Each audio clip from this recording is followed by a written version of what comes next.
कि जब अल्लाह के हुक्म पर हराम छोड़ा जा सकता है तो उस अल्लाह के हुक्म पर हराम भी छोड़ा जा सकता है। जब हम अल्लाह के हुक्म पर क्या छोड़ रहे हैं? हलाल। अल्लाह ताला कह रहे हैं कि देखो ये नहीं देखना कौन सी चीज हलाल है कौन सी चीज हराम है, आपने देखना ये है कि मना करने वाला कौन है, आपको उस चीज से रोकने वाला कौन है, ऑर्डर कौन जारी कर रहा है, हुक्म किसका है, ये देखना है। इंसान जब खाने पीने से अपने आप को रोकता है, हालांकि खाना पीना रोटी पानी उसके लिए क्या है? हलाल है, लेकिन इस हलाल से भी बाज आ जाता है। इस वजह से नहीं कि ये हलाल खाना अब ये हलाल खाना हराम हो गया है, नहीं, इस हलाल पर जो है वो पाबंदी किसने लगा दी है? अल्लाह रब्बुल इज्जत ने। तो जो रब हलाल पर पाबंदी लगा दे तो इंसान को उस हलाल के करीब जाने की इजाजत नहीं है।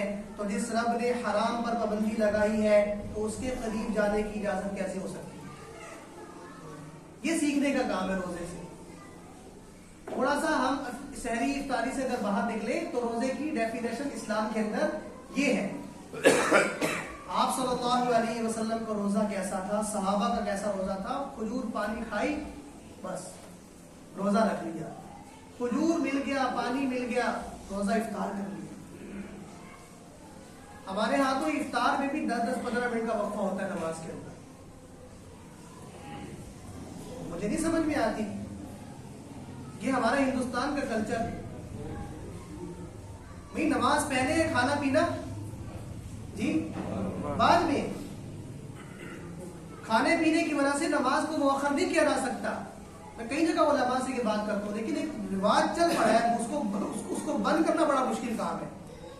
इसलिए इंतजार कर रहे हैं अल्लाह कभी अपनी हुकूमत दे तो इंशाअल्लाह फिर करेंगे। लेकिन